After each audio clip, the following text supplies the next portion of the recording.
Hello and welcome to Raising Anchor, your podcast and source for all things Rhode Island FC. I'm your host, Matt Entrican, coming to you on this Thursday, March 6th. USL Championship kicks off this week, but RIFC sits out the action in week one. We're going to talk Tidewater, some news around the club, and then get you ready for what the rest of the Eastern Conference has in store this season. And to do all that and so much more is my co-host, Jason Carey. Jason, how are you doing, my friend? Doing pretty good. In typical Jason fashion, I'm going to be a Debbie Downer here for a second, and RIP to Matt Cox. I didn't know him, but by the outpouring that I've seen online, like he was a big part of the USL soccer community. So it's fortunate to see him go. I only got to interact with him one time, and it was when I was building out the USL podcast network for the championship side. I hadn't seen the unused substitutes produce anything in a while. Was kind of curious, like, what's the plan? And they had reached. I assumed it was him, at least. I think he was the main on the account, and said like big things coming ahead. So that's a big gut punch, not only to his family, to the Rowdies family, but to the overall community at large. I wish we had gotten more of an opportunity. John, I'm sure you're the historian of the group. I'm sure you have many stories about him. Yeah, I mean, he was somebody who I was talking with back in like NASL Reddit in 2015, somebody I've known through the online soccer community for a long time, been on unused substitutes in various iterations. He's just was the warmest guy, the nicest guy. Really, I think an inspiration for a lot of people who are doing what we're doing right now to try to have a voice and kind of represent their communities. So he'll absolutely be missed. Agreed. Well, to not bury the introduction there on a complete, our transitions are never great in this fine podcast, but we'll figure them out one day. We do have one of the voices, and I really do mean voices within the USL community. And when he's not writing 9 articles a day on his 37th podcast, and this week alone, he's gracing us with his thoughts on the USL show, on their Tuesday night breakdowns of the league. He's giving his analytical play-by-plays on his USL Tactics accounts on Twitter and Blue Sky. And I think in between some of that, he finds some time to sleep. So, John, this is your tax season, whether it's all of the Division I talk or it's just the kickoff of the USL Championship. How are you doing, and how have you been since the last time you were on the podcast? Been doing well. It has been a little bit of downtime, at least like relative to the off season happening, but yeah, ramping up for things to get back in action, obviously putting out a lot of writing and podcasting, but thrilled to be here for, I think, what's going to be the last thing I do before we get to proper games. It's so interesting. We wrote this for our 2 weeks out because we knew we'd cover our first game, and then lo and behold, I forget the rest of the league kicks off this week. So exciting times ahead. We're going to watch and see what the interesting storylines are as they unfold. But to jump right into this and make sure that we can get John out of here as fast as humanly possible, do want to go through some quick hits around the league so that we can kind of give the news about what's going on inside the RFC and the larger community. First and foremost, biggest news of the week in terms of the club, single tickets now available for Rhode Island FC's first few handful of games. And I'm not going to lie, this isn't like a promotion for the club. They don't ask us to do this, but if you go into SeatGeek and look at the ticket options that remain available for that first game at Tidewater Landing, supply is starting to become pretty scarce. From what I'm being told, most of the tickets are either already sold off to season ticket members, which means there's probably a larger group than we anticipated from that conversion rate in 2023 until now. And then, of course, mini ticket plans where people are trying to find the first game, like some of the theme nights, as well as the derbies that are coming up. So for those of you that continue to wait and see what's going on, the tickets are fairly priced, and you might not want to wait because you may be going secondary market and getting scalped at a later date. And then, next thing, also a quick PSA here. The Defiance 36 kit pre-orders expire pretty soon here, March 14th. So if you want to pick one of those up, make sure you act now or tomorrow or today, whenever is the best time for you. We also have a Defiance meetup tomorrow at the Guild in Pawtucket starting at 6 p.m. So if you can make it, it's always a great time hanging out with the guys and then and the gals. And I think they're doing membership pickups there too. So for those of you who want to pick up in person, you can go pick it up from them. Yeah, membership pickups will be there. And then I've also been able to confirm that basically the big watch party, I don't know if it's an official collaboration with Rhode Island FC proper, but the first game watch party will be at the Guild in some sort of conjunction with Defiant 1636. So I know that they probably have like pub partners that they plan on doing, and we'll talk about the coverage in a little bit, but that's also something that's going on. And then finally, I want to address a quick little controversy that developed today. The Providence Journal had released information that the stadium naming rights would be settled by April 26th. So lots of people are asking me online, like, hey, well, what's the name going to be? Or like, why is it taking so long? I have not been able to confirm that. As of 6:30, I still could not get an answer one way or another. I've been told several times by members within the organization that the name will come when it's appropriate, because they are trying to get something that reflects more than just the soccer. It's that, again, that 100 events a year. So if the naming is that close, that's fantastic. That seems a little contradictory to what I was last told, but I'm not right about everything. I'll be the first to tell anyone. That being said, I wouldn't expect the name of the new sponsor slapped on the side of the stadium in time for that home opener. So whatever that name may be, if it's true, we won't be seeing it on 5/3. Dunkin' Donuts Stadium, can't wait. It's not going to be Dunkin' Donuts. Well, maybe it will be. I don't know. And then we got some big news coming out on Friday, as there will be several player contract extensions that are going to get announced. And I think fans are going to be pleased to hear who we are holding on to, or at least increasing their value for potential transfers, right, in the next couple of years. I mean, if you've read any of John Morrissey's articles, I think this is going to be plug number one for Backfield tonight. We're going to do it several times.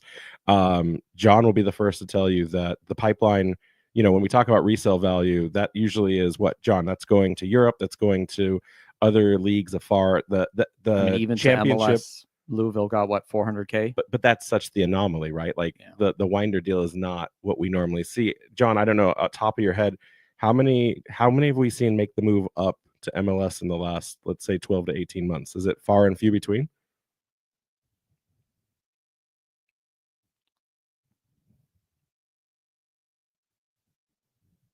John, you're muted, my friend. This is 2019 COVID all over again. Wow, man. You'd think after doing so many podcasts, I'd have it together, but no. So, I mean, obviously Winder is the real standout. Not been a ton. Like, you think about Kevon Lambert, you think about Fidel Barajas, but you're stretching the time limit. I think if Winder goes and performs with LA, that might be the harbinger of something bigger in terms of the trend, but that's a big if. But hey, I mean, if Europe wants to come and get guys from Rhode Island, contract extensions are only going to help the value. Winder's getting starts now in with the LA Galaxy, and from all intent on the inside of that club, they are very much in love with him and what he's been able to contribute so far. Yeah, he got some minutes yesterday against Herediano. So making moves.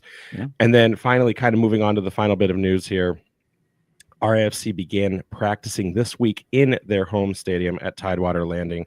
Select media were invited out to the third ever practice for the club. And I'm telling you guys, being on that field, like, I've gotten the chance to tour around the sides of it, being able to step on that turf. It was something special. It was something that you can't describe until you get to experience it. So I won't waste people's time. That being said, we'll drop some content. We got player interviews. We have an interview with Coach Kano that we'll release over the next couple of days on the social media. Won't add it to today's situation. But what I do want to talk about really quickly is this turf is going to be a game changer. And I don't think people realize it for a lot of different reasons. So one of the things I learned today, and I saw it last year, but I didn't put the two things together. A majority of the time, RIFC, we always talk about when teams are in other facilities and they have to share the space. Well, that also means practices can't be facilitated, because if they can't get game time coordination, it's even more difficult to share the field when the college football team is on or the lacrosse team needs practice time. And I remember a lot of the times last season, the club was practicing on this like patch of grass off to the side, which wasn't conducive of what the feeling and the experience was at Bern. So now they're going to be elevating their game here in year two and being able to every day in and out kind of really make that home field advantage their own. I kind of think back now and we think of all the times where like a ball was under hit or it just seemed like the team was struggling. The amount of time, it wasn't zero, but the amount of time that they got on that turf was a lot less than I think people would think in comparison to where the rest of their practices were conducted. Yeah, I mean, every time we saw those practice videos from the little like Thursday get-togethers they would have with the media, they were never on the actual, Bern Stadium field. They are off to some side grass field. So being able to practice on turf here ahead of their eventual home opener I think will give them a slight advantage in actually feeling comfortable being on their own home floor. Agreed. And speaking to that turf too, and people will swear that this is just a reflection of the result from the USL Cup final. But we had talked to a lot of players before the game had even kicked off, and they said that there was something different about Widener Field's turf in comparison to other artificial pitches around the league. I asked the players directly, like, hey, don't have this as like you're standing on it right now. Really rate this turf. And they said this is probably the best turf, not just in USL, but it would compete with some of the American systems, especially the ones that play in the football stadiums, as well as just anywhere in North America. So I think we're going to see something really special. And my most favorite thing, and where I want to get John's kind of information on this or thoughts, the biggest part, and I didn't realize this either, this field is significantly wider than Burns Stadium. And Noah Fuson and Joe J actually both came up to me after practice and said, like, the ability for them to now stretch defenses and play at a much wider press is going to be a huge unlock that we haven't yet seen. And I don't think, obviously teams will figure out and they'll learn, but the new dimensions that this field offers are going to be almost kind of a brand new way of how Rhode Island FC will play. John, I don't know, fields are fields. Some teams have to change their stadiums every 12 months because of leasing options. How big of a deal is that when the dimensions on how a team plays are going to kind of shape the tactics that we see next season or this season? No, I think it's quite an underrated factor. Less so now that teams have kind of improved those situations, but you still think about the clubs in a baseball stadium, they don't have that width. The fields can be shorter because you're trying to fit it in with very weird dimensions that are innate to baseball. It forces you to kind of rethink how you want to play as a team, maybe get a little bit more physical. And for Rhode Island, a club that can get out in transition, has pace in important areas, having a pitch now that suits those players' skill sets a little bit more closely, going to be a big deal.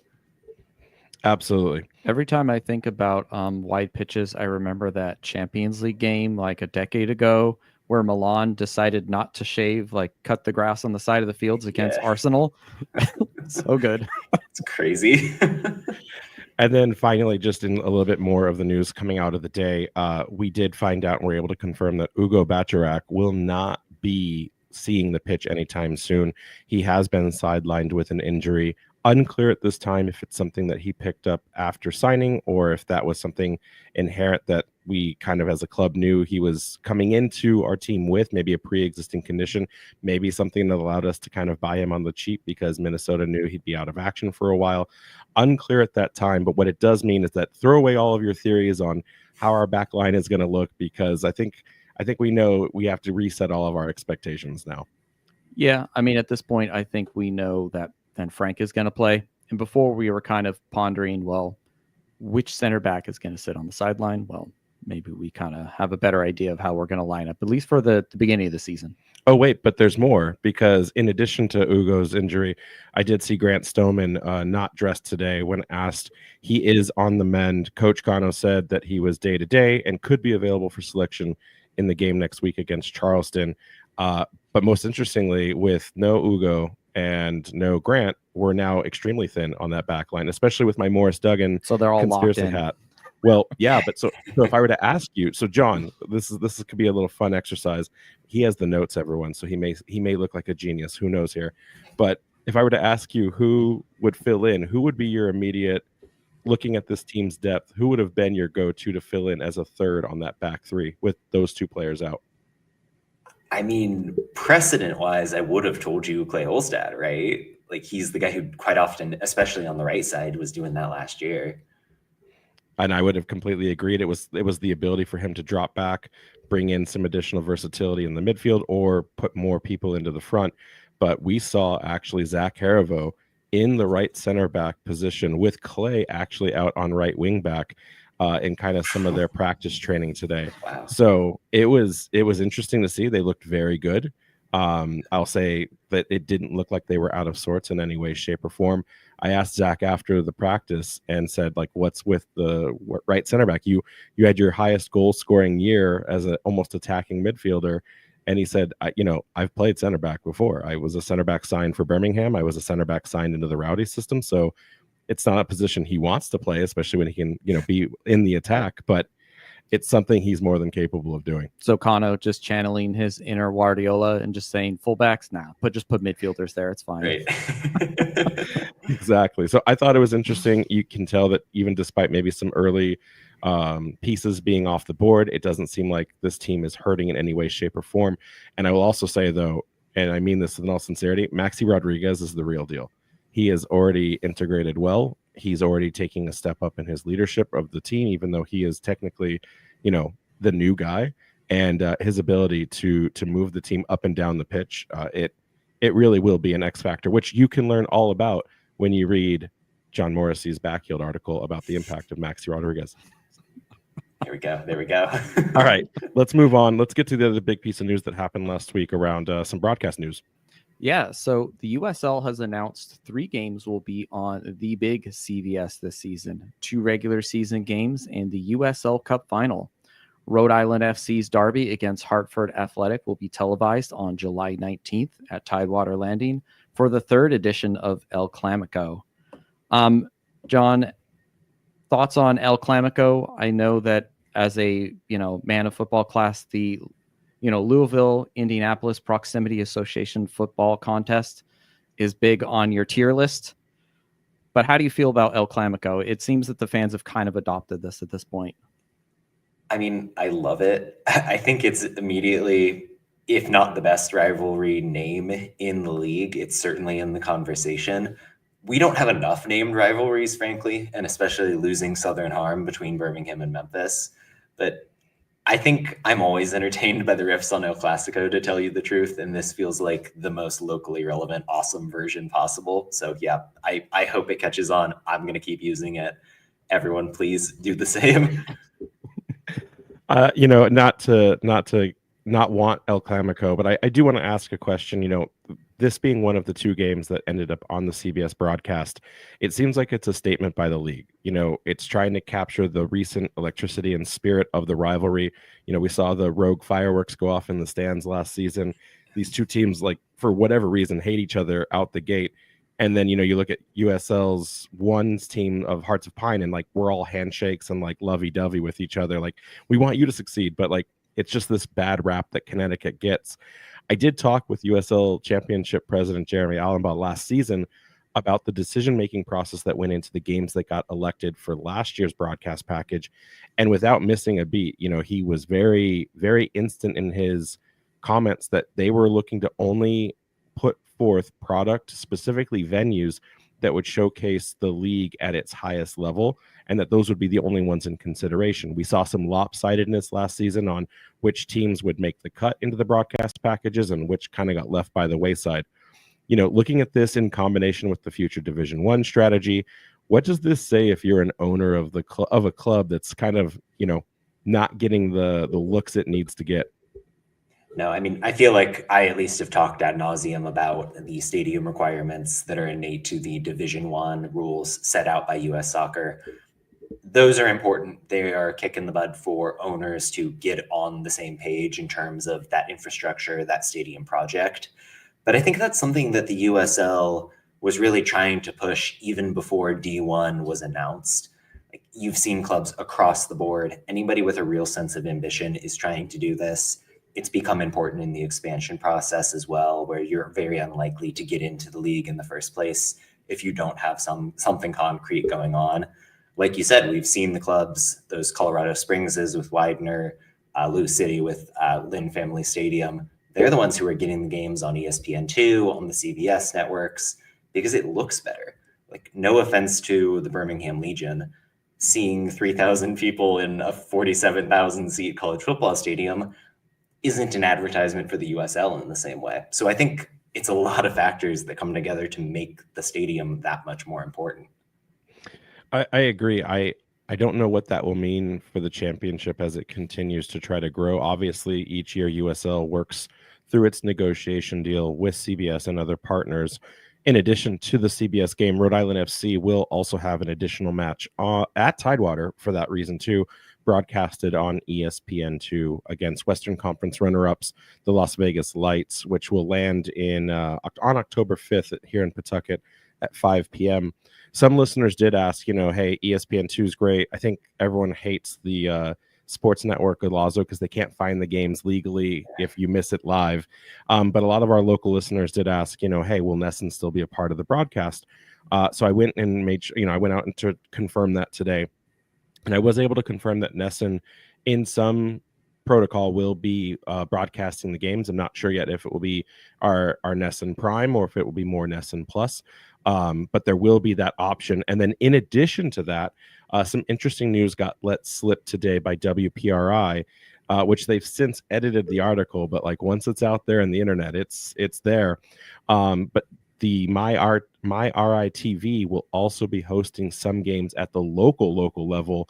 And that's really interesting because that kind of looks to me like it's an influence of this larger WPRI effort to bring the game as domestic as you possibly can. Play-by-play announcer Tom Quinlan announced that he'll be doing the play-by-play on the radio for all of the away games. If you're doing it for all the away games, you must be locked in then for all the home games. At least in my opinion, that's a guess. But with all of that coming in, this club may actually have more exposure in the region right now than the New England Revolution, who are locked behind MLS's all Apple TV season pass, which I don't know, but I think you actually may see more Rhode Island coverage than any other team here in New England this year.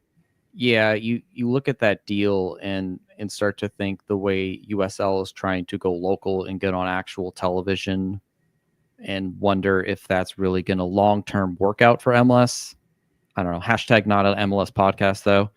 I think back to though the other game where we have Las Vegas coming out, and Italian legend, Antonio Nocerino. I wonder if he will still be the manager by then, and if so, will we get all of Federal Hill to come down to see him? I mean, we're going to find out, and that's a perfect segue into our Eastern Conference preview. John, you ranked Rhode Island FC as an A- this offseason in your grading. Again, go read the article at backheel.com. And explained, you explained in the article that I'm curious, it didn't solely rest on Maxi Rodriguez's shoulders as the new addition. You went in to explain what the defense, what the midfield will need to look to do. But I'm curious, all of the Rhode Island FC fans that are listening, they're pretty into what's going on inside RIFC land. What we're hoping to kind of have the dialogue with you tonight is understand how has the rest of the Eastern Conference kind of shaken out. You did a great job with the rest of the USL show team on giving that 30,000 foot, with like each team getting like a 5 to 6 minute primer. But like when it comes intrinsically to the way they'll line up against RIFC, I'm curious who have been some of the biggest movers and shakers that fans that are new to this team or carryovers that aren't as deeply involved in the rest of the league may not be paying close attention to. What are those? Because I'm thinking Birmingham Legion's easy. It's the splashy signings. We lost Stephen Turnbull to the group. But what clubs are trying to make a statement here in the East? Yeah, to linger on Birmingham for a second, they bring in Ronaldo Damas, who just won a title with Colorado Springs, kind of did the same thing with Orange County, really carried them a couple of years back. Danny Trejo coming in as well for Birmingham. Again, another title-winning forward. Both players, like the resume precedes them within the USL context.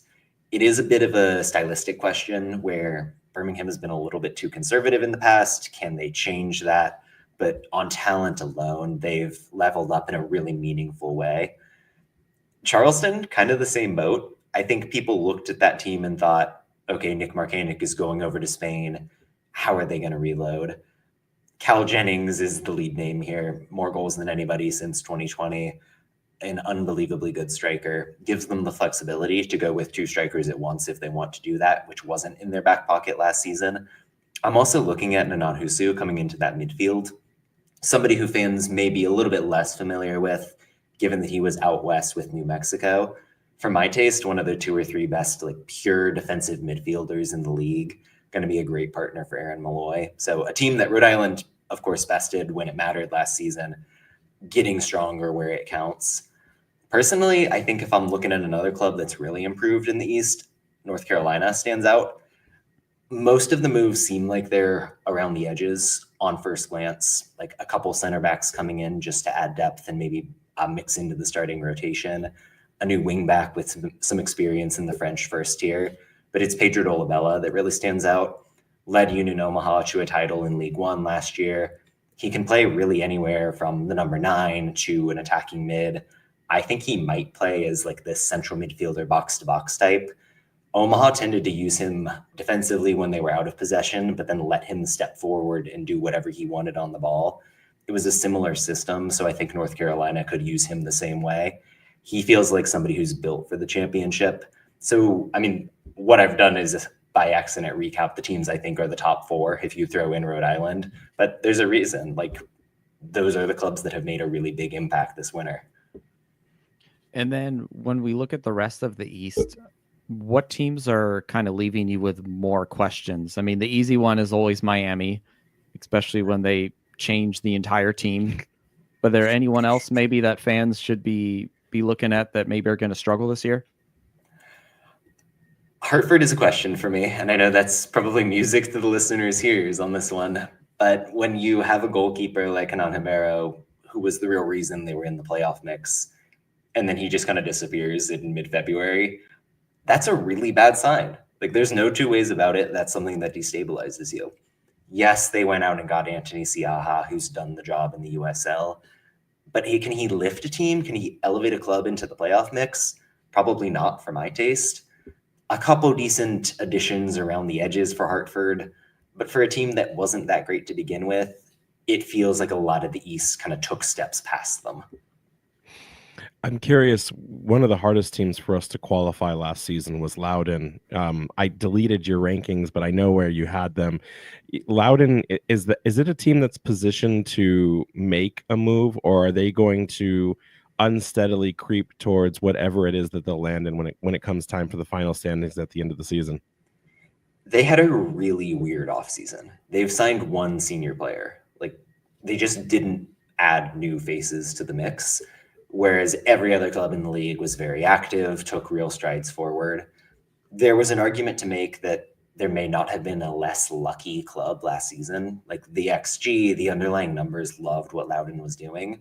So I think the idea was, we're going to trust that. We're going to add Moses Nyman, who's someone who used to play for Loudoun anyway. So it's somebody who knows the system. And we think that the young players are going to step up. The extra preseason to get some chemistry is going to lift us. Obviously, I projected them in 11th for a reason. Like, I don't necessarily buy that it's going to work out. But hey, they have a strategy at least, and that's more than other clubs can say. I agree. And speaking of strategies, you've been very favorable to RIFC over the last 2 seasons now. I can't help but looking back at your predictions that, quote unquote, guaranteed to be wrong in 2024. Rhode Island FC's playoff contention was one of your most accurate ones for that season. You've mentioned in some of the USL show recordings that you wouldn't be surprised to see if RIFC just took it all in this second year. You've got them as 3rd in your USL rankings. What makes you so bullish on this team? Yeah, and even when I put them 3rd, it's really like you could throw a dice and it could be Louisville, Charleston, Rhode Island in any order. And frankly, I think that applies across the league. Like, one of those 3 teams is going to win the Players' Shield in my estimation. I saw what this club did in the playoffs, and I believe that was a true reflection of what they were all year. Draws aside, the vision was there from day one, and it was just a matter of getting over the line and executing it. And when it came together, it felt like it was paying off a lot of hard work and a lot of intention on the part of Conno Smith. The fact that so much of this team is back, the fact that someone like, even though Hugo Bacharak, who I'm going to keep mispronouncing that last name over and over, even though he's going to be out for the first however many weeks or months, the defensive depth is real. I love the additions at wingback with Aldair Sanchez and Dana Rivera. Maxi, he was an all-league player for a reason. He is so additive to what this midfield can do, really gives a new creative aspect in a way that is going to be massive. Could there have been another addition at forward for depth? I mean, sure. But you can't fault what Rhode Island did. And if you trust what you saw at the end of last season was real, you have to believe that this team is a title contender. So I stole this from your Backfield article, but I want to go through, because I think these numbers are important, especially when you look at how, for an expansion team, how important they were. I guess if I were to ask you the over-under based on the positioning of what this team is looking to build, where do you see the growth output from these ranks and these positions, and where do you think maybe we won't go the distance in terms of 2025 performance? Yeah, I mean, in terms of the expected goal difference, if what I'm saying is going to bear out, you're going to look at that 1, 2, 3 kind of thing across the board. And I don't expect this defense to get any worse. I expect the offense to get better. So all of those marks should be the same, if not better. It's always an interesting question of, you look at a number like a 50% possession, obviously the dead middle. It's easy to fall into the trap where you think about possession as control, but they aren't really the same thing. Just because a team has a lot of the ball doesn't mean that they're actually very good. And I think Rhode Island is really a testament to that. Like, this team is awesome when they're able to sit back and then hit you with a very quick counterattack. That may look like it's 80-20 possession in favor of the other team, but you're ending up with JJ Williams striking it good at the end of that play. So I don't know if we're going to see a huge change in the metrics overall. As long as there's maintenance of these numbers, that means that the style has carried over. This team is executing on the ideas that they want to execute upon. And that would be just a good sign in general. And when we go back to like looking at the rest of the league, so 1, 2, 3, Charleston, Louisville, RFC, any order, you look at the bottom, there's a few kind of lock on theirs. So does that mean like the mid part there, maybe like 3 through 5 to try and get a good position in playoffs? That's going to be potentially a bloodbath there, maybe the actual hardest battle of the season? Yeah, I'm kind of thinking really anybody from, I don't know, 4 to 10 in the East, especially. You could tell me that Hartford finishes 5th, and I'd be like, sure. If Tampa Bay had a really bad season and finished out of the playoffs, it would be a little surprising, but I'd kind of get it. The level of the clubs this season feels very high in a way that is paying off a long-term trend in the league, where you've seen the investment, you've seen clubs kind of committing to longer-term, year-over-year visions. That's making for better competition, better quality of play, and it leads to the parity that I'm at least expecting to see in 2025. Oh, he said the parity word, because I have some questions for you, John. To start things off, in terms of that parity, one of the biggest conversations that's going to take place for this team is that first 6 games away, 5 of them regular season, and then of course the first Jägermeister Cup game. I was reading the articles earlier this week in Backheeled about what would be the biggest stretches of the most important games for each of the clubs. Is the away games that are starting off this club's campaign the most critical of the year for Rhode Island FC, or because these opponents early on aren't necessarily some of the strongest rivals in the league, is this something where whether they earn a bunch of points or some points are left on the table, can they shrug this off and still give fans and themselves some confidence to go back and capture those points later on in the season? It feels like a stretch where, obviously, in a perfect world, you'd be winning a lot of the games. It's, like you said, not the toughest opponents. But as long as you're surviving, you're treading water and doing all right, I think that's fine. This is a tough situation. The club surely knows it. And there has to be a trust that when you've got the longer stretch of home games, that's really going to be the important run. There's a run of games starting in July where I think 11 league matches in a row come against Eastern opponents. I might have that stat wrong, but it's something close to that. That to me feels like the real stretch where Rhode Island can pull away from the pack and get into title contention. Obviously, you need this first 6-game stretch to be the table setting. Like, you need to set the tone for your tactical style, integrate the new players, come out strong. But I tend not to focus on any one stretch as being overly important, because form can be so fickle over the course of an entire marathon like USL season. Yeah, and when I look at it, this is for seeds 1 through 5, as you had it in your outline. These are these are all of the team's first games over that first 6-game stretch. A lot of difficult opponents for some of the highest seeded teams. It doesn't look like this is going to be easy for anyone at the beginning. I think, and if I remember right, in our first year, there were some surprise leads. I think Monterey Bay led the league for the first like 3 games when it came to results. So all bets are technically off, but basically is this just more of, survive until Tidewater is online and then kind of look to see what happens next? Yeah, I tend to think so. And I think it's an interesting contrast when you look at like the schedule that Charleston has, where they might be playing the top 6 teams in the East in the first 6 weeks. That's absolutely brutal. And that puts a real onus on them to come out hot. Whereas like if Rhode Island drops a point against Phoenix, not going to affect the playoff standing all that much. So it matters. They all matter. But I think there are games that will have more consequence later on. Speaking of consequence and the parity that you mentioned a second ago, last week we had talked about how some of these clubs have had rocky starts to kick off the season playing through either stiff competition or just the travel, right? Like the travel can really impact teams early on. For us as fans, this will be the first time that we experience a USL Championship schedule that's unbalanced. Last year we had this like perfect storm where everyone saw everyone in some sort of kind of equitable capacity, but this year there will be 4 teams. Each team does not see an interconference play with the addition of the Jägermeister Cup. I went through and I pulled a stat based on the qualification of your USL rankings on the team's overall performance, and I weighted it against home and away. And when you look at the teams and who they won't have to play, here's a chart up on the screen. And for those of you listening along, I'll read off really quickly. Louisville City has the hardest play schedule with their 4 interconference games removed. Indy 11 is next, Birmingham Legion, then Charleston, Hartford, Rhode Island FC, Tampa Bay, Detroit City FC, Miami FC, Loudoun United, North Carolina, and Pittsburgh has the easiest schedule complexity with the opponents that were removed from interconference play.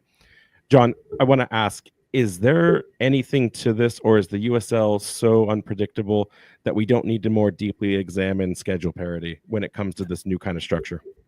No, I think it definitely matters this season in particular, where you've lost those 4 games to the Cup. Like, say, I don't know who specifically Pittsburgh plays, but if it's matches against Oakland and Monterey, where Louisville has to play Sacramento and New Mexico, that's going to affect the final table no matter what. Like, there's no 2 ways around it. So I think it's not going to be the end all be all, but could it really affect seeding when push comes to shove? Absolutely.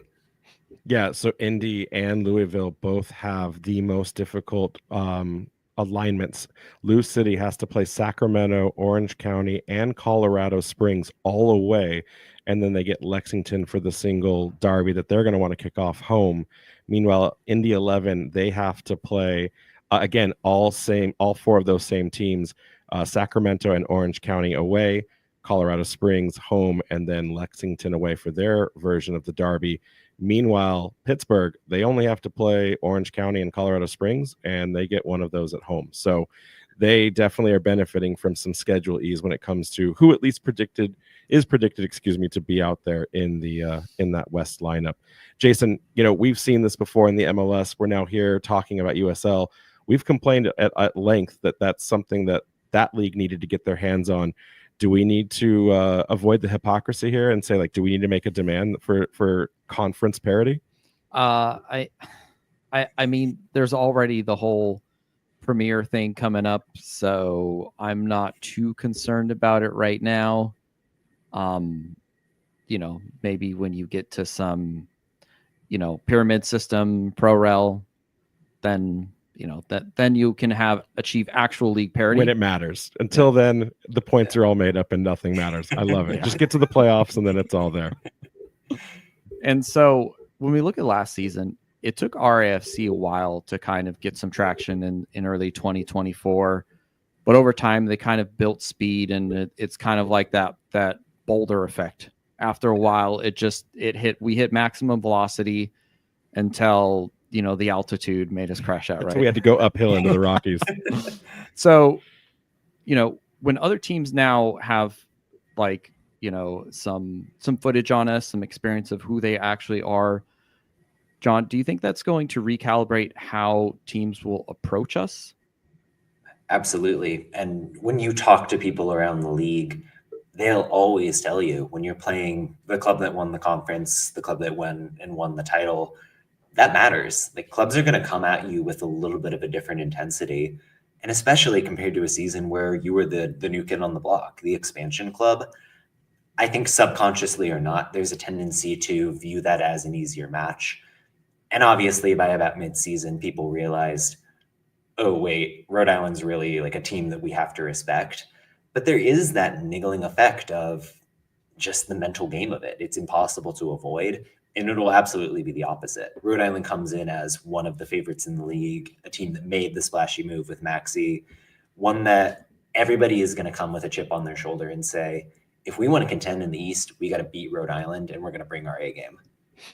You know, what I love about Maxey is, and in your article in Backheeled, where you were talking about how players are signed, you know, the Rodriguez acquisition didn't happen as soon as the final match was done. Those are things that happened, you know, 5-6 months out. And it sounded like there was a bidding war for a player of that caliber. So it's exciting to see that even while we were trying to compete for hardware in year one, we were already going out and going after the next needed upgrade, which I still think is the most significant upgrade here in the USL Championship. But I want to ask one final question.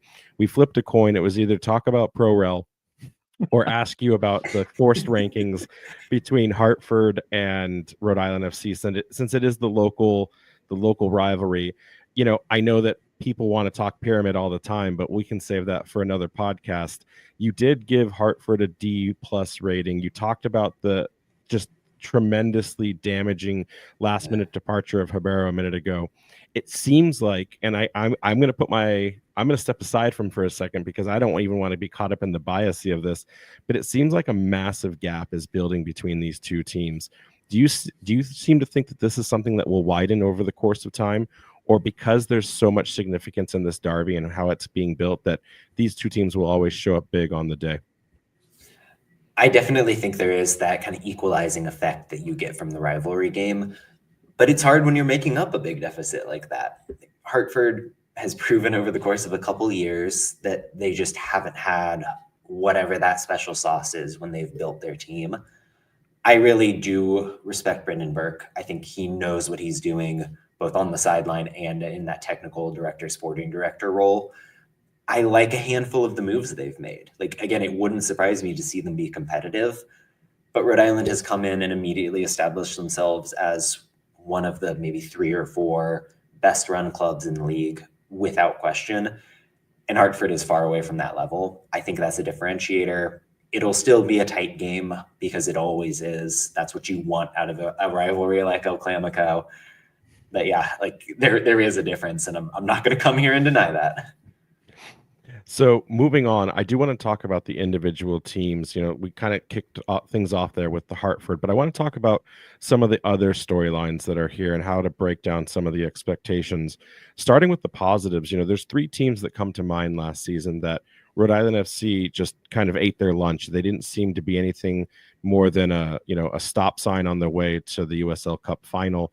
Again, kind of starting things off here with Birmingham Legion. You know, if you look at how Birmingham really broke down, you know, it was the student became the master.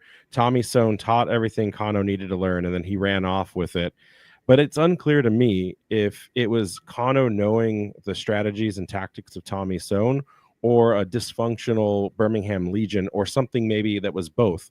I guess, you know, we talked earlier about the upgrades. Now Birmingham's either going to be the contender or they're not going to figure it out in time.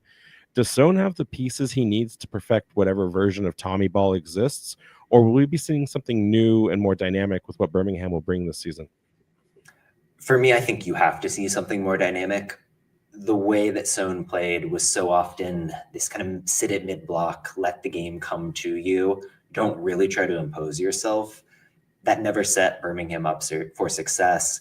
And it would be, frankly, wasteful to use somebody like a Ronaldo Damas, who's so good in transition, so good in hold-up, and same for Danny Trejo, to just have them sit off.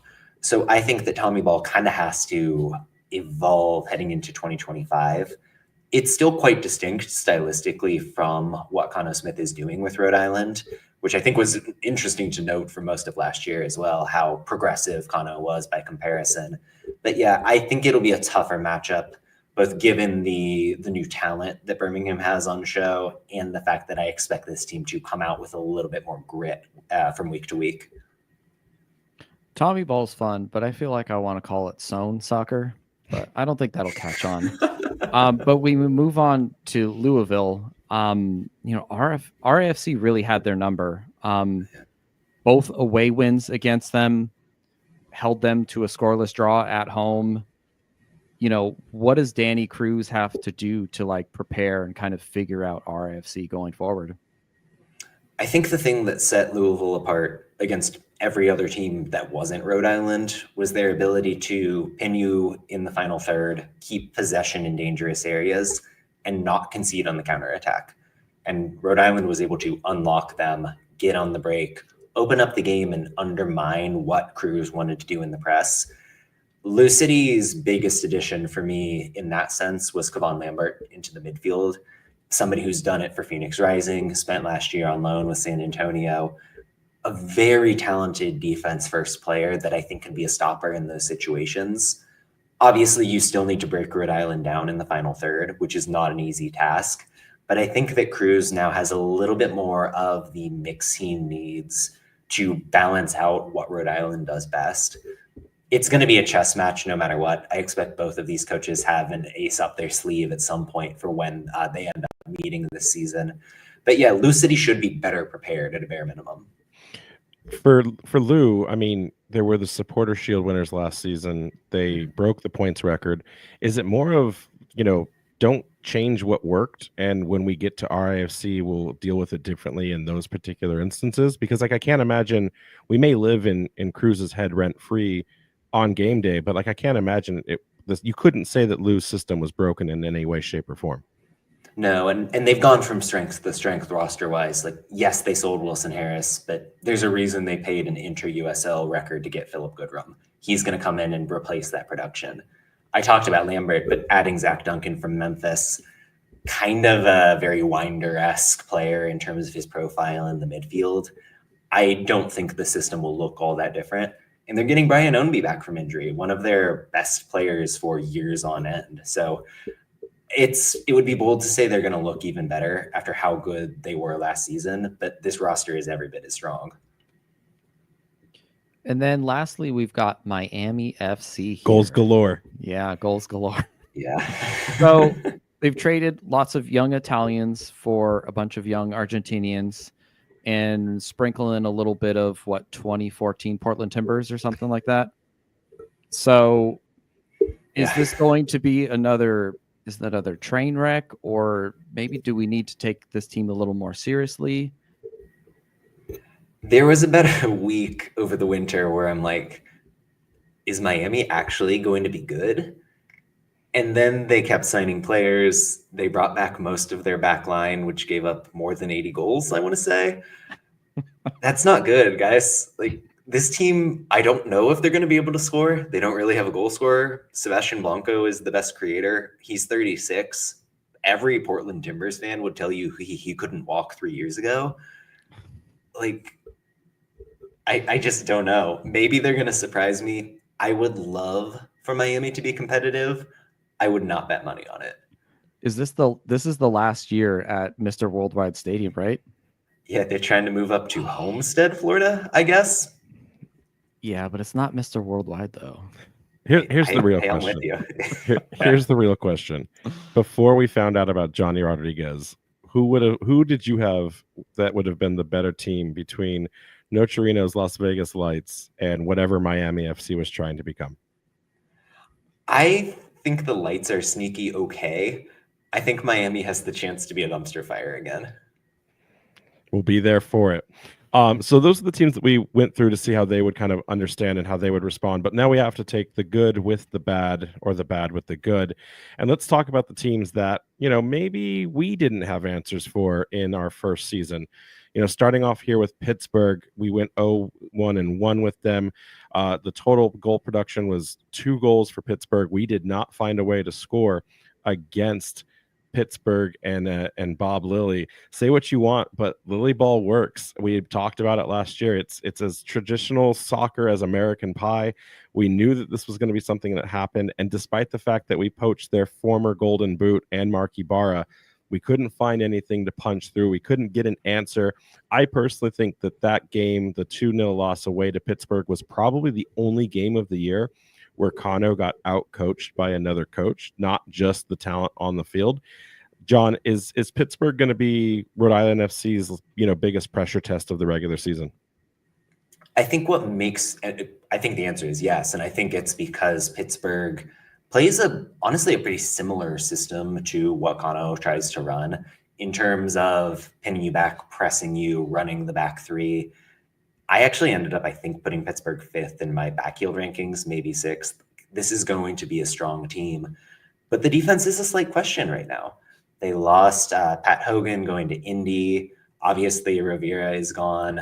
Langston Blackstock, the other right wing back, is off to Charleston. Bob Lilly is a magician about finding kind of random college kids from mid-Atlantic schools you may not have heard of and turning them into really good pros. But the defensive question just lingers for me. They could be very good scoring-wise, like getting Augie Williams is a big deal, bringing back Burton Jackson as well. It's still going to be a test because you got to prove yourself at Highmark if you want to be the big dog in the conference. But yeah, a little bit iffy on the shape of Pittsburgh for the moment. And then when we look here at Detroit, maybe not the same team they were last year. We did take a certain Maxi Rodriguez from them. But in that home match, we lost 2-0. RIFC looked very anemic. And that away game was, a fun one, but it was very tough, hard fought. Lots of tragedies in that. It was our only scoreless loss at home. It murdered Isaac Anking for the season. Like, not a lot of positives coming out of either one of those matches. Yeah, but so that being said, Danny Dicchio, has he been going to magic school or something? Is he going to pull off some wizardry here and kind of keep this team, the kind of heel as they are of the league to a certain extent? The thing about Detroit, much like Pittsburgh, honestly, is that the defense is going to be elite. And I think the common bond between the Riverhounds and Detroit City is that they're teams that aren't afraid to just sit behind the ball and defend. That's hard for anybody to play against. And I think it's particularly kind of yin and yang versus Rhode Island.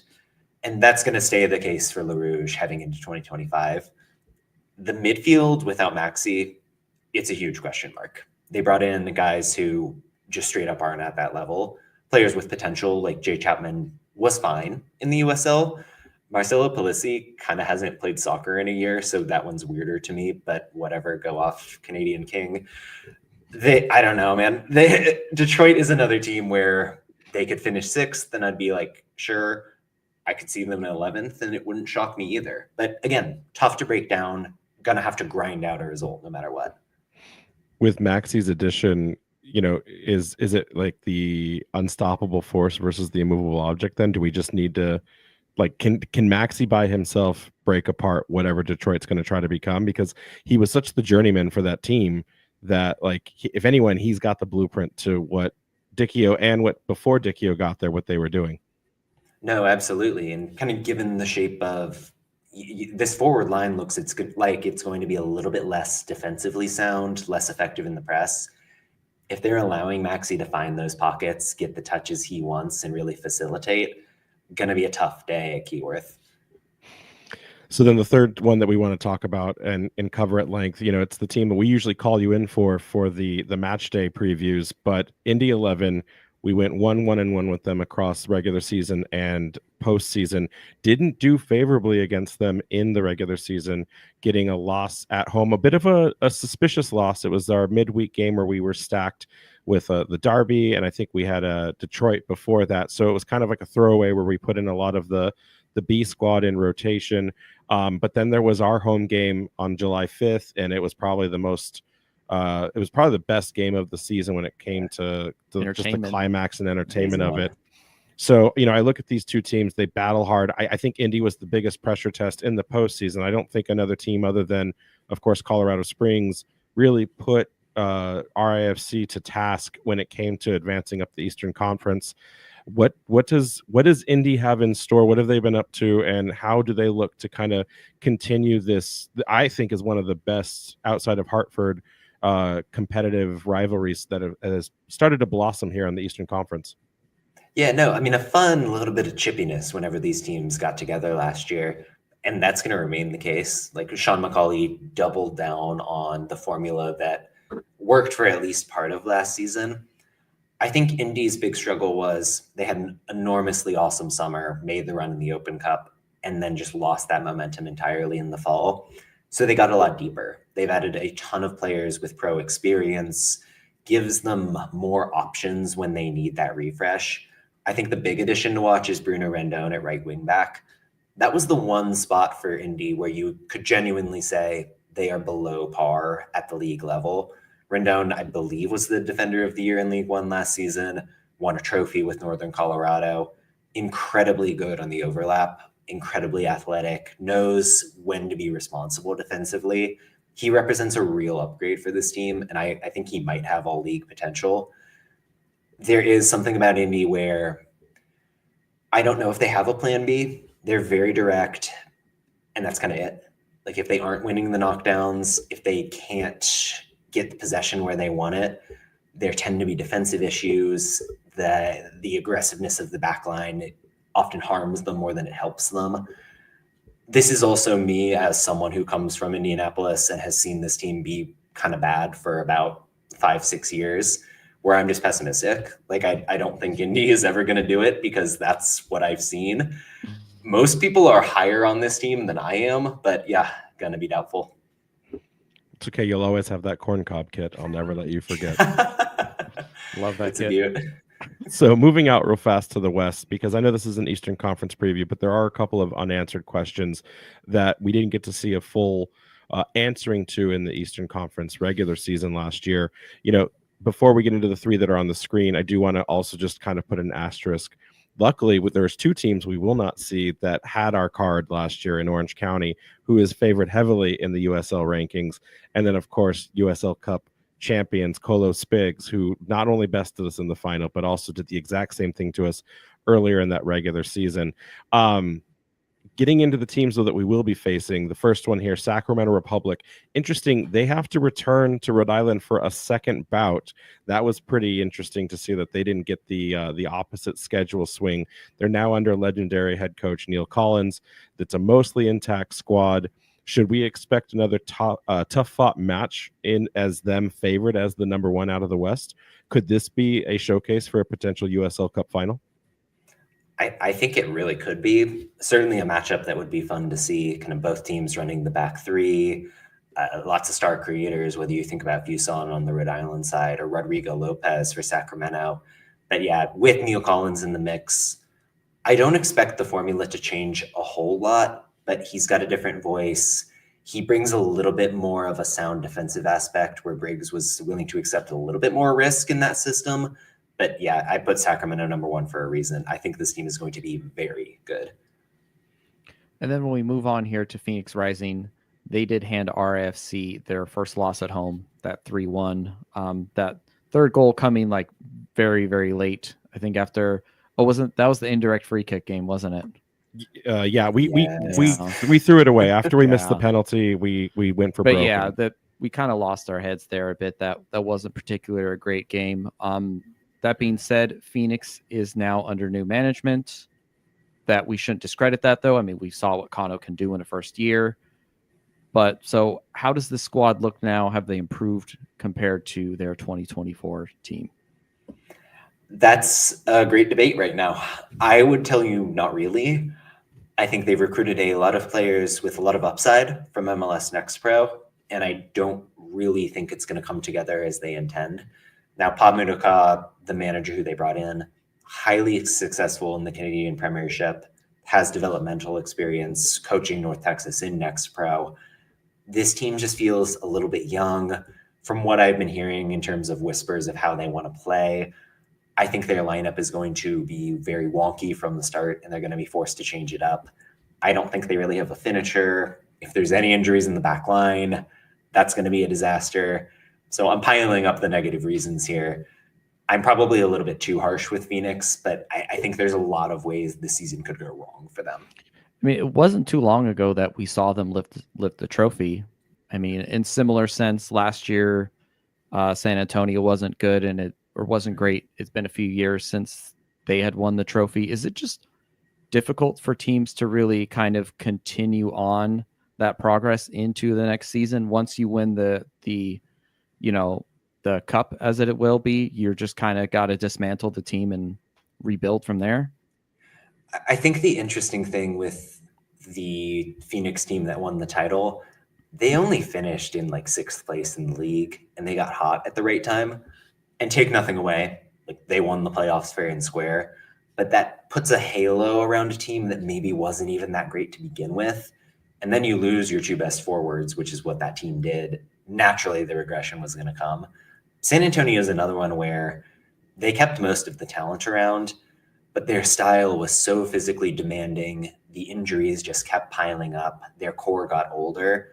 You constantly need to be bringing in fresh faces and new talent that can fit the overarching vision, but kind of improve you slightly, like a ship of Theseus kind of thing, where maybe it's different parts, but you're coming up with the same thing in the end. San Antonio didn't really do enough of that, and I think that was why this was the hard reset offseason for them. It's a good thing Colo Spigs didn't trade away their #1 striker, and that won't happen to them now. And also, I would be reminiscent if I didn't remind fans that John Morrissey, Indy 11 fan, but started out as a Phoenix Rising fan. So, of course, he's going to family there. Not like either one of those Phoenix in May. So, Jägermeister Cup folks, hit me up when I'm there. So, and then just to end, kind of wrap things up on the West, New Mexico United, we started our first ever match at Burns Stadium for Rhode Island FC against this team. It was one of the most fun matches for a litany of different reasons. Now in year 2, we end our season with a match away at Isotope Park. It feels like the perfect bookends for these 2 seasons.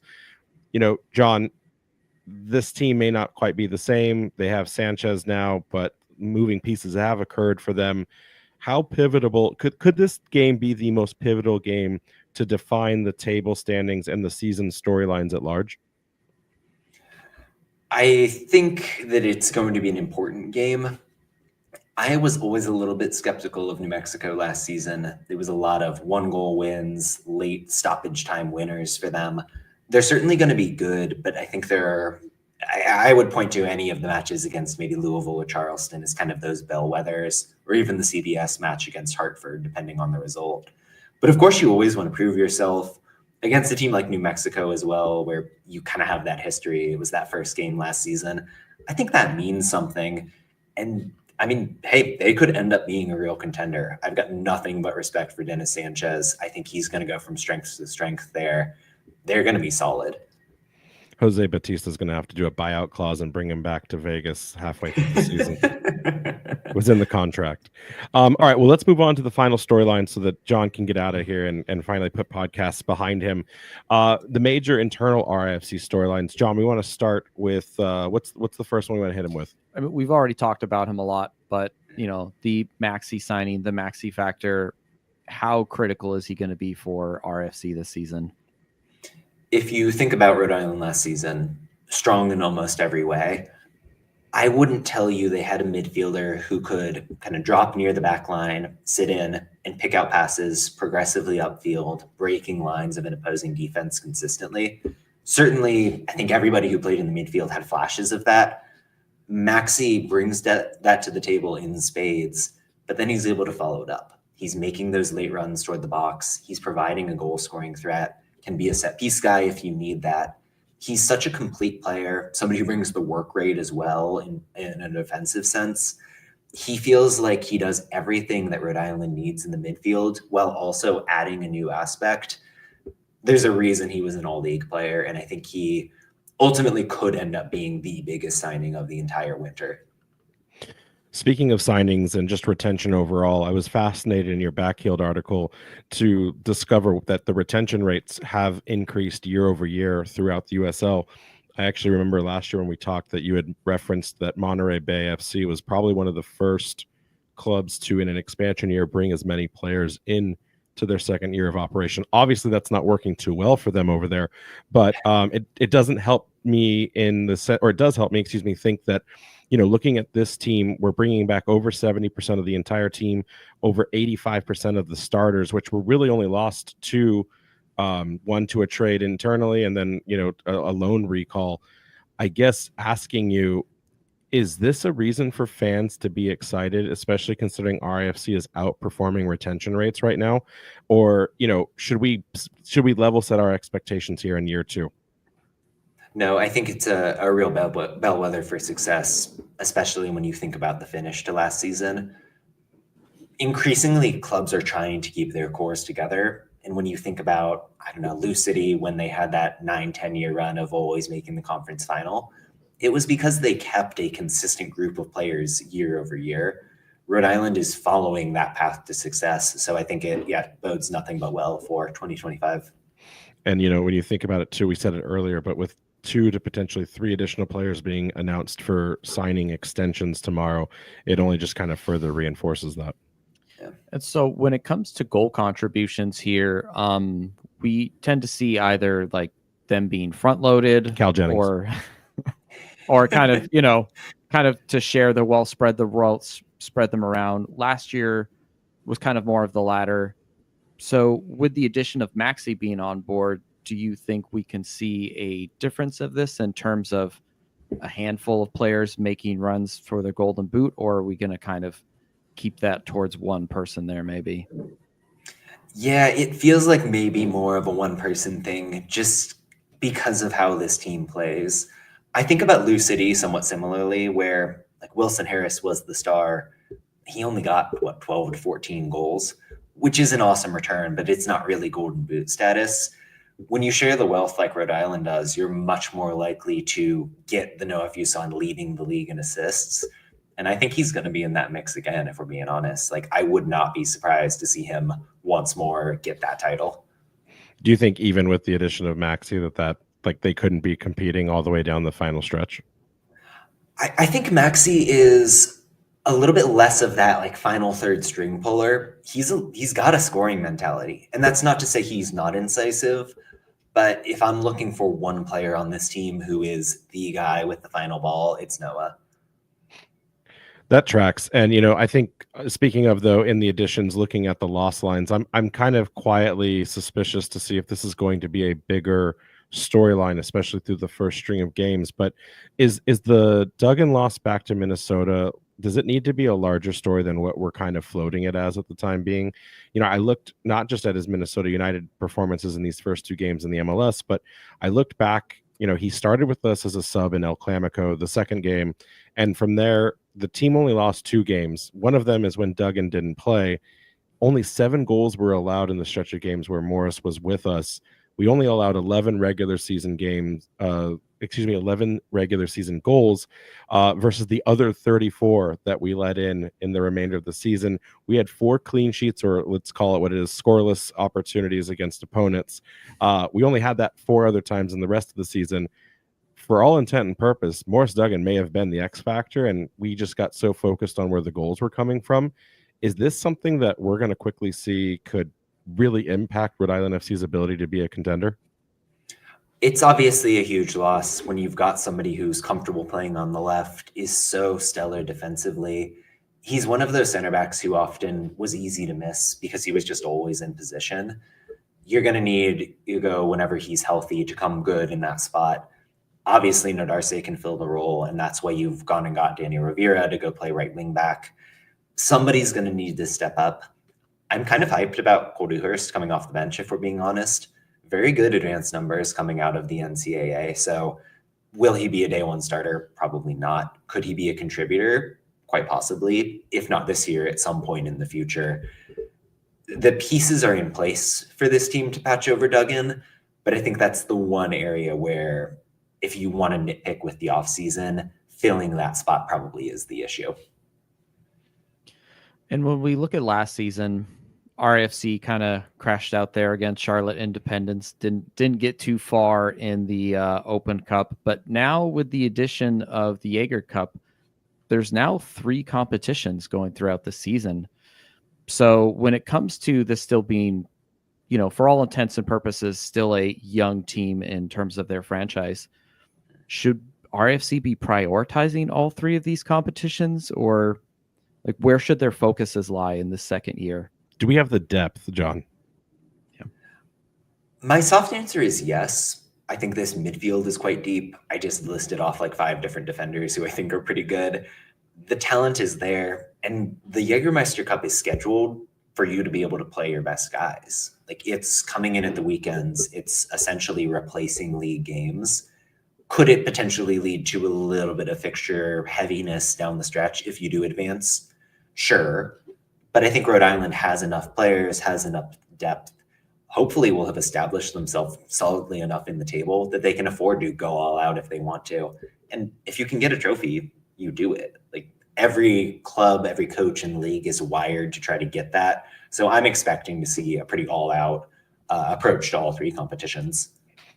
I always think of I remember Bruce Arena once famously said, you can't get fired for losing the Open Cup. You can't get fired for losing the Champions Cup, but you can get fired for how you are in the regular season. So I think Kano wants revenge, at least to get one extra game up in the Open Cup. I'm convinced that the powers that be, the soccer gods, are putting together a path that the New England Revolution will have to play Rhode Island FC at home in round 4.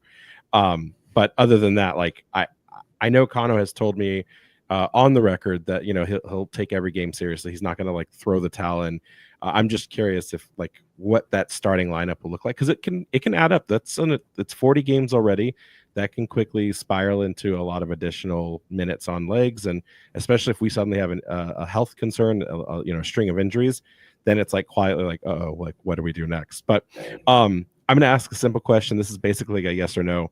Last year we were the Draw Kings, 15 draws, club record, USL record. Do we need to make sure that we convert those into wins, especially in front of fans?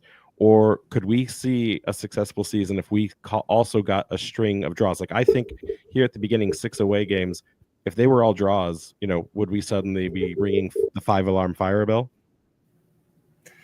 It depends a lot on your expectations as a fan. If the performances are as good as they were when Rhode Island was drawing a lot of those matches last year, I don't know if you're overly concerned. Like, if it is 6 draws to start the season, but they're unlucky, you feel like you're controlling the matches, I think you can take it with a little bit of a grain of salt. If it's kind of scraping by, getting lucky, drawing a ton of games, but not looking good in the process, that's when you start to be concerned. Because ultimately, if Rhode Island gets into the playoffs, we've seen already they can make noise when it counts. You want to be in the home field advantage spots. You want to be as high up as the table as you can get. But I think a smart team knows that you need to manage the minutes, manage the health, and make sure that performances and all of those factors are mattering more than the table if that's what the situation dictates. And then last year we asked you about what fans should expect as an expansion club, and you encouraged us to temper expectations. Runners up in the first year. So when we look to this, experiencing a second year and potentially a lot of new fans here with a larger stadium, does it make it harder to like chase the success from the prior season? I know Kano famously has said, like, he promises nothing except to show up on game day. Well, he also said too, he doesn't look at as the season as a quote unquote success because we didn't win the cup, right? So in his view, we didn't accomplish anything. In his interview today, he said, I don't even remember or care about 2024. Like, he's locked in on 2025 and trying to sign the next best player for 2026. Right.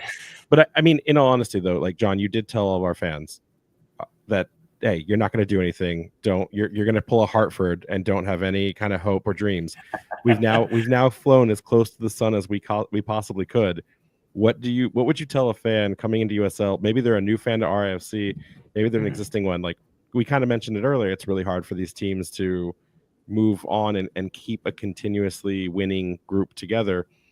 Obviously, we've all advocated tonight this team looks very good, but what should a fan's expectation be of that success? I mean, just to start, it is very funny that was my advice, and then y'all make the final and Spokane makes the final in League One. Like, clearly I don't know what I'm talking about. But if you're just getting onto the boat with Rhode Island FC, or if you're a returning fan who wants to know what to think, have a high expectations. even if it's a third place finish in the league and you're competing for trophies elsewhere, I think this club really has the ability to go the distance. It's impossible to say, yes, this team is going to come away with hardware. But if that's what you're expecting, I think that's healthy. I think it's good to hold your club to account, especially when it's someone like Rhode Island that is so well run, that clearly has the resources and the design to take the next step up. It's good for clubs to make their clubs fans to try to make their clubs step up. We're seeing it with Phoenix. That fan base got fiery last season because they simply weren't performing to the level that they had been trained to expect. And the club made changes because of it. I think that's part of the healthy dialogue you can see, where as long as the club is giving you evidence that, hey, we mean business, we want to compete, hold them to that standard. And I think Rhode Island deserves that, because it's an honor at the end of the day to say, we built a club that people care about and can compete. I like hearing that Phoenix fans get fired up. Love the puns there. Really enjoy them. Jason, let's hit him with the last RFC one, and then let's get to this USL. Yeah, and so in your recent Backfield article, you've shared faith that Clay's going to step up in a big way for this team. Do you look at this team and think that there are any other players that could maybe step up, or are there any maybe who could slide and maybe some reinforcements kind of take their place? Yeah, I mean, it would be hard to say that Jose Quazera is going to step up, because I thought he was terrific last season. When I say he's potentially a guy who can make the leap, it's in the sense of getting the league-wide recognition, being somebody who is on the highlight reels, somebody who's potentially in the all-league mix. I think he's a wonderful player who's only going to benefit from the improvements elsewhere on the pitch. I pondered this question of who might take a step back. And my cheat code, honestly, is always, okay, go and see how old everybody is, and whoever's over 30, they're going to regress. This Rhode Island team is all like below 30, kind of prime age guys. It's hard to take a look and say, oh, I really doubt this one player. Gun to my head, I would maybe tell you that Fuson's assist numbers are going to drop off, just because that's a little bit fluky. But I know it's a cop-out. Like, I'm coming here and saying, oh, no, all the players are great. That's kind of the case. I mean, we were thinking quietly before we recorded that it could be Chico, who just by lack of service.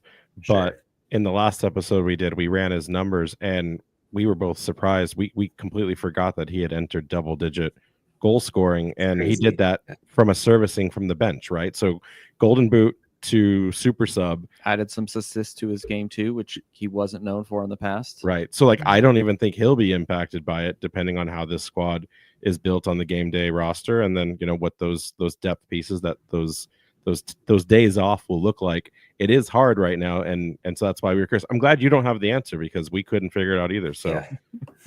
Appreciate that. Let's wrap things down to the final storylines, just kind of going over the larger USL picture. Obviously, Division 1 has been occupying everyone's thoughts and minds, whether it's what teams will make it in, how does Pro Rail work. We're not doing that tonight, but I do want to make sure that we kind of talk about the impetus of what RIFC's participation will look like in that. Owner Brett Johnson has been very heavily in favor of a Pro Rail system. His commitment to Ipswich Town and the EPL is like testament to that right now. He may face the Pro and the Rail here really soon. I'm curious, though, specific to RIFC, and not in like the Backfield articles you put out where you talked about the requirements, the qualifications, but just the overall interest. It seems like it's a lock-in, right? The likelihood for RIFC to put in a bid to D1, it has to be something that they have to be one of the first few teams to kind of put their hand out and say, shut up and take my money, right? And if they do that, regardless of the PLS requirements, I'm curious, what does that say, considering this team is already in, I think, one of the closest proximity locations to a current Division 1 team in the New England Revolution? What kind of statement piece does that make across not just the USL, but soccer as a whole? I think that overall, the USL genuinely is not trying to go toe-to-toe with MLS. That's obviously a huge hurdle to get. But for a market like Rhode Island, I think it's a little bit different. The New England Revolution, time and again, have kind of not won over that part of the country. And I think Rhode Island has a real chance to make a foothold there. When you think about D1, it goes beyond the pure competitive aspects of this is a great soccer team that could compete against an MLS opponent. D1 means that you're going to get more money from advertisers who view you more seriously. You're going to get investment from people who wouldn't have been interested when they viewed it as lower league soccer. It gives Rhode Island the chance to continue all the good work they've done, whether it's the stadium, getting the games on Nessun. Every aspect that's made them so relevant already gets boosted by being in Division One. So I think, yes, they're going to be a team that bids. I would bet the farm that they're included. Like, they're going to be one of the gems of the league no matter what.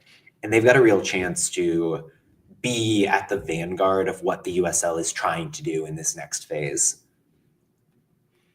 And then when we look at the addition of the Jägermeister Cup to the championship now, what are your overall thoughts on it? You've stated that this isn't a trial for ProRel, but what does the USL want to establish with it? I've kind of conspiracy theory thought that, you know, there are concerns about the life of the Open Cup, so maybe look at establishing another cup. But what's your viewpoint on it? No, I think that's a wise read on it as well.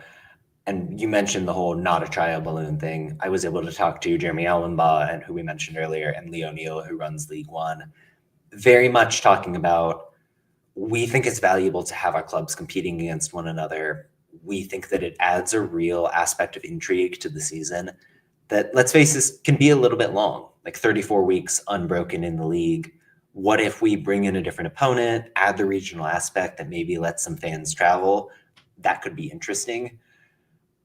Do I buy them entirely that it's not a trial run for ProRel? Probably not. Like, I think that there's an aspect to it of what if we can gauge how these leagues compete against one another. But there are a lot of things that recommend this cup as something that brings in a new advertiser like Jägermeister, something that diversifies the schedule. So yeah, I think at a bare minimum, it's going to be a fun addition to the season. And from my perspective, covering the league, that's kind of all that matters. Do you have any shots for glory? Do you have any inside track on whether or not we'll get an actual trophy for it in year two? I don't, but we ought to put the pressure on, because Just a giant Jaeger come bottle. on, folks. Yeah, right. I will say this. I don't think that it is a pressure test for ProRel, but what I do see, and I'm curious, because we got Jägermeister before the Division One announcement. One of the concerns I have if Rhode Island FC moves on is we suddenly lose the touch points to play Hartford in El Clamico. This year, we made the joke that right now we're already seeing them 3 times. If Hartford advanced to playoffs and had a deep run in Open Cup, we could see them as many as 5 times. And suddenly you go from this really, exotic resource to this kind of like oversaturation. I kind of look at, maybe we didn't realize that, they knew they'd be announcing Division One, so they could be decoupling and removing teams if they suddenly make the move up, and you would need that access to be able to play them at the regional level. I don't know. That's my tinfoil hat for myself. But the last question that we want to ask, when you look at the league, obviously it was unfortunate that Memphis 901 folded and ceased operations this season. When we came in and met you in the beginning of our time, it was right after RGV had announced their closure, as well as I'm missing a team already. See, like, that's how fast you forget. Oh, San Diego Loyal, of course, Coque Vegas. When do we stop the bleeding, John? When do we say as a league, league wide, we're going to be stable? We're going to find the right ownership groups that aren't taking a chance with a few $1 million and get that structure, so that, especially if ProRel comes, like, we need to know that we don't not just see teams go up and down, but lose them outright. Like, when does the bleeding stop? It's a difficult question, because the hard reality is that in the championship, in League One, essentially every single club is losing 7 figures every year. At the end of the day, these things are a plaything for people with many millions of dollars who can afford to take those losses because they enjoy owning a professional soccer team. So what's the path to profitability? How can you get this to be viable? I think the Jägermeister Cup is dipping your toe into format changes. D1 is the big extension of that, trying to shake it up and get more fan attention, more broadcasting money, more advertising to make up that gap. Until we get to that point, until teams control their stadiums and therefore control the majority of the revenue from the butts they get in the seats, it's going to be tough. Memphis really came out of nowhere, no matter who you talk to. It's unclear who the next Memphis might be, and I think that's a real concern for the league. There have been whispers about clubs, and I don't want to speculate out of turn, that maybe have an unsettled ownership situation, things like that. The risk just isn't going away. As solid as teams look, it can change in an instant. So I wish we were out of the woods, and certainly the pace at which the league is losing teams has slowed down, but it always is a risk. We've cauterized the wound, but we may need to still complete an amputation.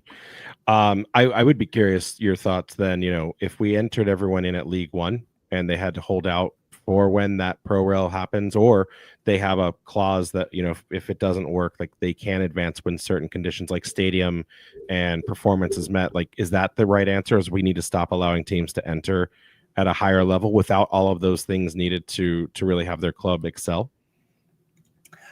In theory, yes, but we've already got a dozen approved expansion teams that kind of don't meet those criteria by and large. So you can say Santa Barbara Sky out loud. You don't have to hold back. This is an USL show. Yeah. I mean, Santa Barbara Sky, they qualify. I love the people running Northwest Arkansas, but I mean, Rogers maybe isn't did you know that there was a Rogers, Arkansas? Because I sure didn't until I read my expansion article. That's not Ozark United? It is, but they're playing in a city where the population is 70,000 people. Yeah, and they all work at Walmart corporate. But John, you got to at least put respect on the name already. And again, they have a logo. I respect all the people doing the thing, but is it the sign of a league that has D1 aspirations and is vetting clubs in terms of their business model going forward? Probably not. It's just it's a question mark for me. I can't wait to see plucky Ozark United's run to the top. I couldn't point out where Rogers is in the map. I don't even think I could point out where Arkansas is without some assistance. Yeah, right. So flyover states, what are they? Jason, you've got the most important question of the night for John here. So hit him with the goodness. John, how can you slander New York System hot wieners when you live in New York? How can we show you the errors of your way? Are you coming down to the Hartford and Rhode Island Derby? I love a good glizzy. I'm a hot dog guy. It's the way that it's positioned, where it's like New York System wieners with coffee milk. One, I've just never heard the phrase New York System wieners. I think that's you have to add the word hot. You have to say hot wieners. Okay, I'll take your word for it, but it's something that you people are interested in terms of phrasing. I'll eat it. I love that, but man, talk about it normally. John, are you going to make it up this way? I think you guys are covering a Portland game, right, for USL 1? We're covering a Portland game. I'm going to be at the Westchester, Rhode Island Jägermeister Cup game. Oh, so yeah, really? Hey, Rhode Island people. Guess what? No. John, they're coming down. We're going to video it. We're going to do a special cross collaboration video, and we're going to get your hot, spicy take on New York System hot. They're going to be. I'll get one of those boxes like door delivery people bring. They're gonna be hot. The coffee milk will be cold, and the hot wieners will be hot. Okay, listen, I'll you to that. This has been a blast. I really appreciate your time. Like always, you are such a wealth of knowledge, not just about the league, but just as a human being. You're such good people. Do you have any final thoughts? Any final questions before we wrap things up? I've got a really stupid question. We just hit you with hot wieners. I think we set the bar pretty low. Is the anchor clip in the intro just like straight up stock footage? John, don't call me out like that. Yeah, it is. It's just straight up. I didn't know if one of you guys actually saw an anchor getting raised. I needed to know.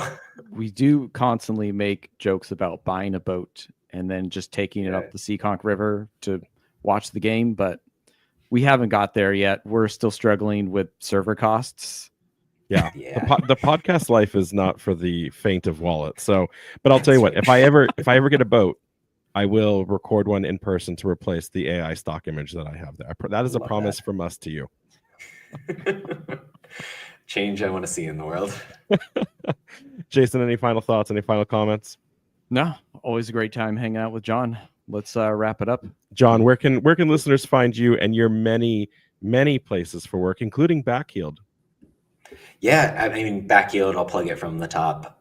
Going to be publishing twice a week there and doing a podcast through Backheeled this upcoming season. So really ramping it up with the output. Of course, I've got the Substack for other stray thoughts about the championship in League One.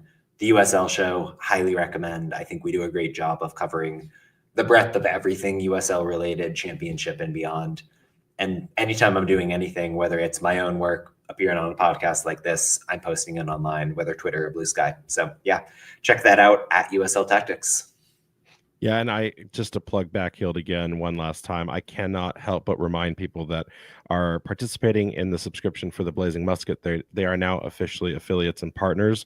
So if you're already subscribed to one, you're getting the other one. Maybe you didn't know that, or maybe you've been kind of holding out and like, I don't need to do that. Trust me, John's putting out content faster than I can read. You want to pay for those things, and then you get Blazing Musket content, including some specials that we're working on for the website as well. So go spend the money. It is well spent, and you will enjoy. John, thank you so much for coming on. Again, can't wait to have you hopefully for the Indy 11 preview at some point down the road. And as a reminder, next week we will have the guys from Holy City Sound Off as part of the Howlers social network on to preview our first game in week 2 against the Charleston Battery. And just again, thanks for everything, man. All right, everyone. Make sure to check out our friends over at the Blazing Musket for all your New England soccer coverage, including RIFC, and that's at theblazingmusket.com. You can follow us on Twitter, Threads, TikTok.